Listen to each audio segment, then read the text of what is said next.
कुनै आद्य जगत जननी माता स्वस्थानीको विशेष आराधना गरेर बसिरहेका छौँ। आज हामी 12औं अध्यायमा रहेका अत्यन्तै पावन श्री स्वस्थानी आद्य जगत जननी माताको कथा श्रवण गर्नका लागि उपस्थित भएका छौँ। 12औं अध्यायमा के कस्ता कथाहरू रहेका छन् हामी श्रद्धा प्रेमका साथमा जहाँ छौँ त्यहीँबाट श्रवण गर्नेछौँ।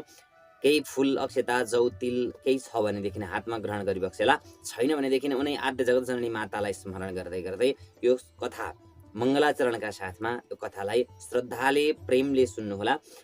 विशेष कथा सुन्नाले विशेष गरेर स्वस्थानी माताको यो 1 महिनाभरि कुनै पनि अध्यायमा रहेका कथाहरू श्रवण गर्नाले विशेष फल प्राप्त हुने, मनमा इच्छा भएका कुराहरू पुरा हुँदै हुँदै जाने भएको हुँदा विशेष छ। हजुरहरूले प्रेमले श्रद्धाले यो कथालाई श्रवण गरिबक्सेला। ब्रह्मा वरुणेन्द्र रुद्रमरुतस्तुन्वन्ति दिव्यैस्तवैर् वेदै साङ्गपदक्रमोपनिषदैर्गायन्ति यं सामगाः ध्यानावस्थितततगतेन मनसा पश्यन्ति यं योगिनो यस्यान्तं न विदुसुरासुरगणा देवाय तस्मै नमः।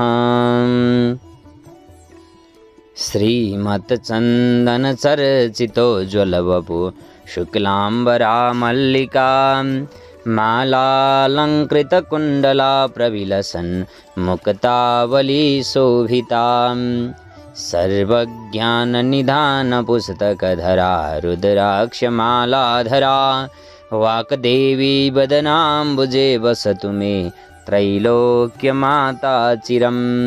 मूकं करोति वाचालं पङ्गुं लङ्घयते गिरिं यत्कृपातमहं वन्दे परमानन्दमाधवम्। नमो भगवते तस्मै व्यासाय मिततेजसे यस्य प्रसादाद् वक्ष्यामि नारायणकथामिमाम्। नारायणं नमस्कृत्य नरं चैव नरोत्तमं देवीं सरस्वतीं व्यासं ततो जयमुदीरयेत्।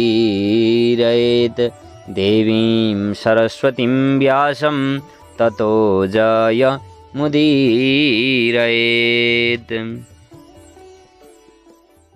कुमारजी आज्ञा गर्नुहुन्छ हे अगस्त्य मुनि। त्यसपछि के भयो त्यो घटना पनि सुन। सतीदेवीले दक्ष प्रजापतिको यज्ञमा आफ्नो प्राण छोडेपछि साक्षात् अम्बिका देवीको स्वरूप लिई आफ्नो लोकमणि द्वीपमा जानुभयो। देवताहरू ब्रह्मा विष्णु आदि सबै शक्तिहीन भए। अर्कोतर्फ तारकासुर दैत्यले वरदानको प्रताप पलेम देवताहरूलाई अनेक प्रकारका दुःख दिएर देवताहरूको स्वर्ग आफ्नो बनाई स्वर्ग पाताल सबै भोग गर्न लाग्यो। स्वर्गबाट लखेटेपछि सबै देवताहरू मिलेर हिमालय पर्वतमा गई भगवती जगदम्बिकाको भक्तिभावले स्तुति गर्न लागे। विष्णु आदि देवताहरूले तपस्या र स्तुति गरेको हुँदा 3 लोककी माता भुवनेश्वरी उमा प्रसन्न भएर देवताहरू र हिमालय पर्वतलाई दर्शन दिनुभयो। देवताहरूले पुकार गर्दै भने, हे महामाया, हजुर फेरि अवतार लिएर शिवजीको साथमा विवाह गर्नुहोस्, अनि मात्र हामी देवताहरूको कल्याण हुनेछ, नत्र हामी माता बिनाको टुहुरा भएका छौँ। हजुरले यिनै हिमालय राजाकी स्त्री मेनकाको गर्भबाट बास लिएर जन्म लिनुहोस्। हजुरलाई कोटि कोटि नमस्कार छ। हाम्रो इच्छा पुरा गरिदिनुहोस्। देवताहरूको यस्तो बिन्ती सुनेर आश्चर्यचकित हुँदै उमा देवीबाट आज्ञा भयो, हे देवता हो, ज्ञान बिना र भक्ति बिना तिमीहरूले सतीदेवी जस्तै मलाई पनि अपमान गर्नेछौ। तैपनि तिमीहरू मेरा सन्तान भएकोले म तिमीहरूको इच्छा पुरा गर्नेछु। तर म देवी भगवती गीताको दिव्य उपदेश हिमालय पर्वत लगायत ब्रह्मा विष्णु आदि देवताहरूलाई दिनेछु। भुवनेश्वरी उमाको यस्तो वचन सुनेर विष्णु आदि देवताहरू अत्यन्तै प्रसन्न भएर उमादेवीले दिनुभएको 508 श्लोकको 10 अध्यायले पूर्ण देवी भगवती गीताको उपदेश ग्रहण गरे। त्यसपछि भुवनेश्वरी उमादेवीले आफू हिमालयकी पुत्री हुने वरदान देवताहरूलाई दिनुभयो। त्यसपछि उमादेवी अन्तर्ध्यान हुनुभयो। उमादेवीको वचन सुने देवताहरू आफूले गरेका पूर्व कर्मको पछुतो मान्दै अब आफ्ना दुःख छिट्टै समाप्त हुने आशाले प्रसन्न भई आफ्नो आश्रममा लागे। त्यसपछि हिमालय र मेनकालाई भगवतीको उद्देश्यले कठोर तप गर्न लगाए, जसबाट माता भगवती मेनकाको गर्भबाट बास लिन आउनुभयो। आफ्नी स्त्री मेनका गर्भिणी भएको चाल पाएर हिमालय पर्वत धेरै खुसी भई आफ्ना मर्यादाले उचित कर्म गरिदिए। 10 मास पूर्ण भयो र मेनकाको गर्भदेखि उनी भुवनेश्वरी उमा पर्वतकी कन्या भएर जन्म लिनुभयो। कस्ती कन्या भने रक्तवर्ण 1000 सूर्यको जस्तो तेज भएकी, कोमल अति सुन्दर पद्म पत्र जस्ता नेत्र भएकी यस्ती कन्या जन्मेकोदेखि हिमालय पर्वतले वशिष्ठ आदि ऋषि ज्योतिषलाई बोलाएर विधिपूर्वक न्वारण गराए। वशिष्ठ आदि ऋषि ज्योतिषहरूले भने, हे हिमालय, हामीले यी बालिकाको नाम पार्वती भन्ने राख्यौं, किनभने पर्वतकी कन्या भएकाले पार्वतीले यिनको नाम जुर्यो। तिमी धन्य रहेछौ। यी बालिकाले भविष्यमा जगदीश्वर श्री महादेव स्वामी पाएर 14 भुवनकी रानी हुनेछिन् र सम्पूर्ण दैत्यहरूको संहार गर्नेछिन्। सम्पूर्ण देवताहरूको दुःख कष्ट समाप्त गरेर सबैको रक्षक भएर रहनेछिन्। ऋषिहरूको यस्तो कुरा सुनेर हर्ष मान्दै राजा हिमालय पर्वतले ऋषिहरूलाई अनेक रत्न सुवर्ण र गाईहरू दान गराए, यथेष्ट भोजन गराए। भोजन गरिसकेर ऋषिहरूले भने, हामी तपाईँदेखि पूर्ण कृतार्थ छौँ। अब आज्ञा भए आफ्ना आश्रममा जान्छौँ। यति भन्दै सबै ऋषिहरूले बिदा माग्दा हिमालय पर्वतले खुसी भई साष्टाङ्ग प्रणाम गरी बिदा दिए। यसपछि ऋषि ज्योतिषहरू आफ्ना आश्रममा गए। त्यसपछि हिमालयकी पुत्री पार्वती पनि शुक्ल पक्षका चन्द्रमा झैँ दिन बढ्दै ठुली हुन लाग्नुभयो। साक्षात भुवनेश्वरी उमाको अवतार भएको हुनाले सानी छँदा खेल्दा पनि उहाँ शिवजीको पूजा गरी खेल्ने र केही चर्चा गर्नु पर्दा पनि शिवजीको नै गर्नुहुन्थ्यो। सबैजनासँग शिवजीको महात्म्य सोधपुछ गर्ने र व्याख्या गर्ने गर्नुहुन्थ्यो। यस्ता प्रकारले शिवजीको भक्तिमा चित्त लगाइरहनुहुन्थ्यो। पार्वती बिस्तारै ठुली हुँदै जानुभयो। एक दिन नारद ऋषिले विष्णुको समीपमा गई भन्न लागे, हे वैकुण्ठनाथ, हिमालय पर्वतकी पुत्री पार्वती नाम गरेकी कन्या तपाईँको लागि योग्य छिन्। लक्ष्मी भन्दा पनि अति सुन्दर 32 लक्षणले युक्त भएकी ती कन्या तपाईँ विवाह गर्नुहोस्। नारदको वचन सुनि श्री विष्णुले भन्नुभयो, हे नारदजी, हिमालय पर्वतले ती कन्या मलाई देलान् र भगवान विष्णुले यस्तो आज्ञा गर्दा नारद ऋषिले भने, हे भगवान, हजुरले यसको चिन्ता गर्नु पर्दैन, म गएर अहिले नै विवाहका कुरा मिलाउँछु। यति भनी नारद श्री विष्णुसँग विदा भई हिमालय पर्वत छेउ गए। नारद ऋषिलाई आएको देखेपछि हिमालयले शिष्टाचार गरी आसनमा बसाए। त्यसपछि हिमालय नारदले सोधे, हे देवर्षि, आज मेरो घर हजुरले पवित्र पारिदिनु भयो। केही काम थियो भने आज्ञा गर्नुभए कृतार्थ हुने थिए। हिमालयको यस्तो कुरा सुनेर नारद ऋषिले भने, हे गिरिराज, तिम्री पुत्री पार्वती विवाह गर्न योग्य भएकीले वैकुण्ठनाथ श्री विष्णुलाई कन्यादान गर्नु उचित होला भनी यहाँ आएको हुँ। नारद ऋषिको यस्तो वचन सुनि हिमालय पर्वतले ज्यादै खुसी हुँदै भन्न लागे, हे नारदजी, तपाईँले भन्नुभएको कुरा उचित लाग्यो। तपाईँका आज्ञाले मेरै पुत्री पार्वती श्री विष्णुलाई दिइन्। तपाईँ गएर श्री विष्णुलाई यो कुरा सुनाइदिनुहोला। यसपछि नारद ऋषिले वैकुण्ठमा गई हिमालयसित भएका सबै वृत्तान्त श्री विष्णुलाई सुनाए। नारदले भने, हे भगवान, हजुरले भने बमोजिम हिमालय पर्वतले आफ्नी छोरी पार्वती हजुरलाई दिने कुरा गर्नुभयो। अब उचित लग्न जुराई पार्वतीसँग विवाह गर्नुहोस्। नारद ऋषिका यस्ता वचन सुनि विष्णु प्रसन्न भई भन्न लाग्नुभयो, हे नारद मुनि, तिमी धन्य रहेछौ। अब आफ्ना आश्रममा जाऊ, म पनि साइत जुराएर पार्वती कन्यादान लिन हिमालयको घरमा जान्छु। यति भनी विष्णुले नारदलाई बिदा दिनुभयो। नारदजी बिदा भई आफ्ना आश्रममा गए। त्यसपछि हिमालय पर्वतले नारद ऋषिलाई बोलाएर विष्णु कहाँ लग्न जुराउन पठाए।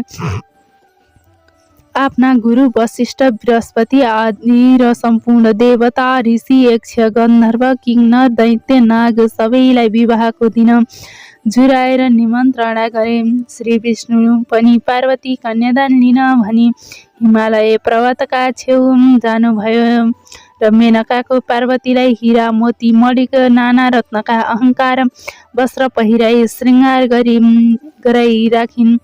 त्यो देखि जया, विजया, अजिता र अपराजिता नाम गरेका पार्वतीका साथीहरूले पार्वतीसँग गएर भन्न लागे, हे पार्वती, आज तिम्रो विवाह हुन्छ।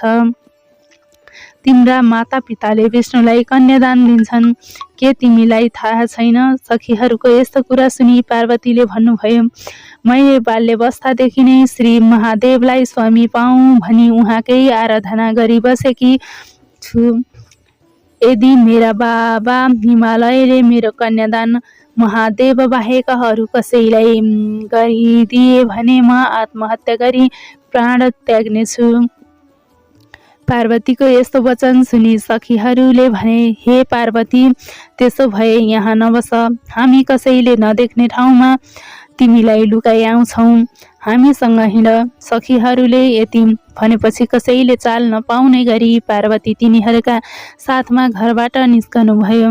सखीले नदीका तिरको एउटा वनमा लगेर कसैले नदेख्ने ठाउँमा पार्वतीलाई लुकाइ आए। त्यसपछि हिमालय पर्वतले आफ्ना गुरु बृहस्पतिलाई यज्ञमा बसाली विधिपूर्वक विष्णुलाई कन्यादान दिन भनी पार्वतीलाई लिन पठाए। तर लिन जानेले पार्वतीलाई कहीँ पनि देखेनन् र हिमालयको समीपमा गई भन्न लागे, हे राजन, पार्वती घरमा छैनन्। हिमालय पर्वतले यस्तो खबर सुनेपछि पार्वतीलाई सबै ठाउँमा खोजे, तर कहीँ पाउन नसके दुखी र आश्चर्यचकित भए। पर्वत राजाले त्यो खबर सुनेर चित्त आकुल गरी गुरु बृहस्पति ऋषि छेउ गई भने, हे गुरु, मेरी छोरी पार्वती कहीँ पनि छैनन्। विवाहका लग्न टर्न लाग्यो, अब कसो गरौँ? यस प्रकार हिमालय पर्वतले आफैलाई खेद प्रकट गरेको देखेपछि बृहस्पति ऋषिले भने, यस लग्नमा यो विवाह भएन, अब पछि गरौँला। हिमालय र गुरु बृहस्पतिले श्री विष्णुसँग सबै कुराको बिन्ती गर्दा विष्णु आदि सम्पूर्ण देवताहरू दुखित भई फर्केर आफ्ना आश्रममा गए। उता सखीहरूले पार्वतीलाई लुकाई आएपछि पार्वतीले नदीका तीरमा बसी बालुवाको शिवलिङ्ग बनाई महादेवको आराधना गरी पूजा गर्न लाग्नुभयो। धेरै कालपछि त्यस बालुवाको शिवलिङ्गदेखि श्री महादेव प्रकट भई पार्वतीलाई आफ्नो स्वरूपको दर्शन दिनुभयो।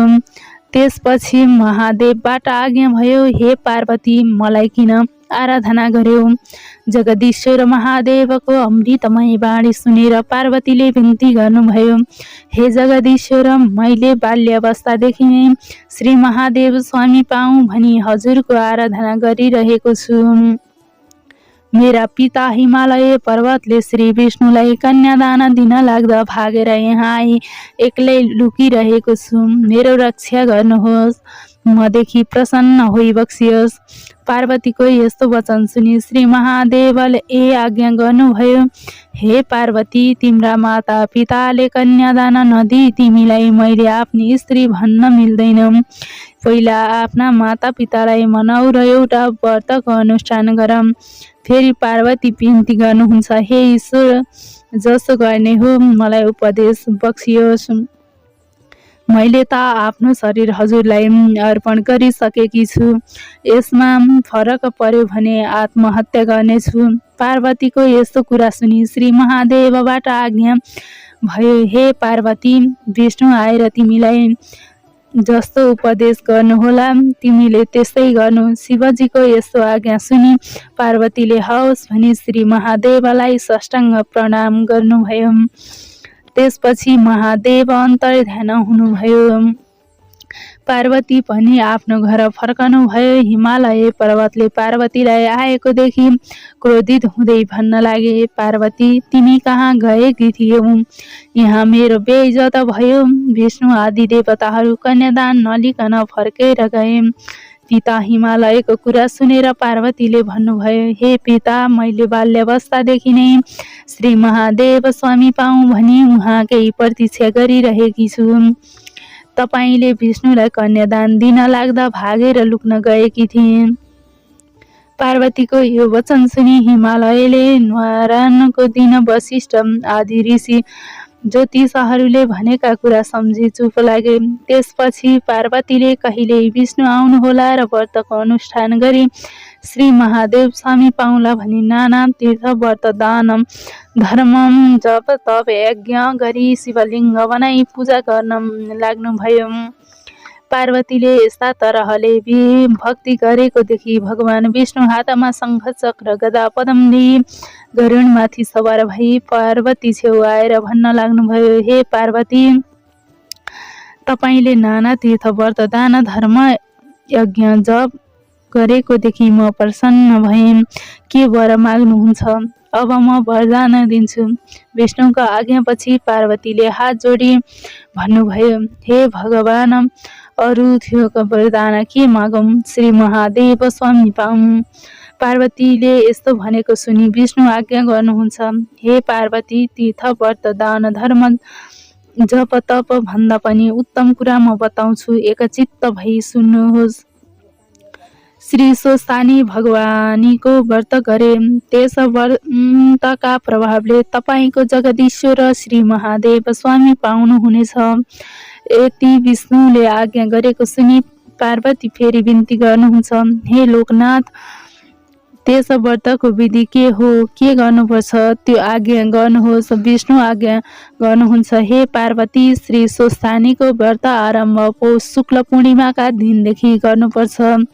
त्यो दिन कसरी भने हात गोडाका नङ काटी पवित्र भई एक भक्ति रही स्नान गरी नित्य मध्याह्न कालमा श्री महादेवको पूजा गर्नुपर्दछ।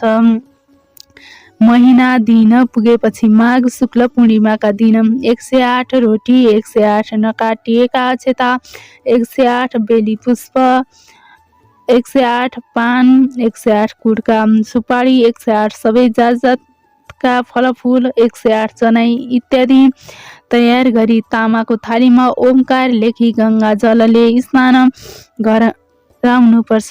धूप दीप नैवेद्य कस्तुरी भेटी चढाउनुपर्छ। षोडशोपचारले पूजा गर्नुपर्छ।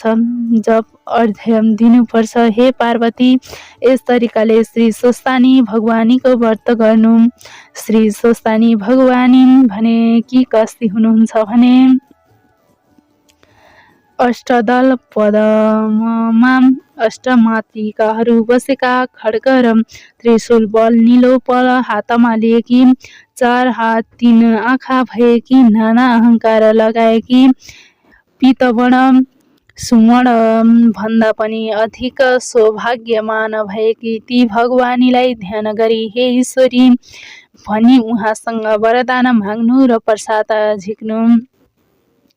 त्यसपछि 8 अक्षता, 8 बेली पुष्प, 8 यज्ञ पवित्र, 8 कुटका सुपारी सगुण समेत आफ्ना पतिलाई दिनु, पति नभए छोरालाई दिनु, छोरा नभए मिच्छोरालाई दिनु, मिच्छोरा पनि नभए जुन कामनाले व्रत गरेको हो मेरो त्यही कामनाको सिद्धि होस् भनी गङ्गामा लगी बगाउनु र 100 रोटी आफूले फलाहार गर्नु, रात्रिमा जागराम भई उनी ईश्वरीको महिमा सुन्नु र सुनाउनु। हे पार्वती, श्री स्वस्थानी भगवानीको प्रसाद लिने बेलामा श्री महादेव तपाईँका समीपमा आइपुग्नु हुनेछ। तपाईँको भक्तिदेखि म सन्तुष्ट भएँ, श्री महादेव स्वामी पाउनुहोला। यति भनी श्री विष्णुले वरदान दिनुभयो र पार्वतीले मनमा आनन्द मानी विष्णुलाई श्रद्धापूर्वक पूजा गरी प्रणाम गर्नुभयो। पार्वतीले पूजा गरिसकेपछि विष्णु गरुडमा सवार भई त्यहाँबाट अन्तर्ध्यान भई वैकुण्ठ जानुभयो। इति श्री स्कन्द महापुराणे महेश्वर खण्डान्तर्गत केदारखण्डे माघ महात्म्य कुमार अगस्त्य संवादे श्री स्वस्थानी परमेश्वर्या व्रतकथायां विष्णुद्वारा श्री स्वस्थानी व्रत विधि वर्णनं नाम 12।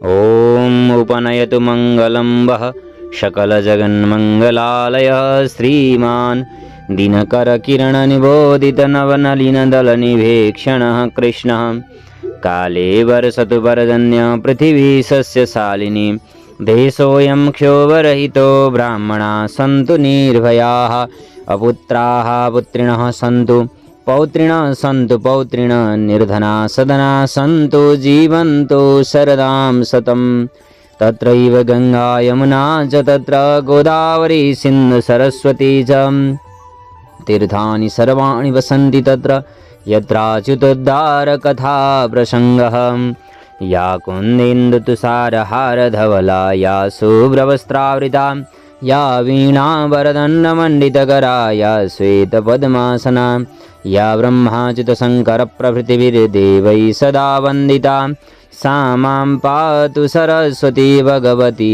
निःशेषजाढ्यापहा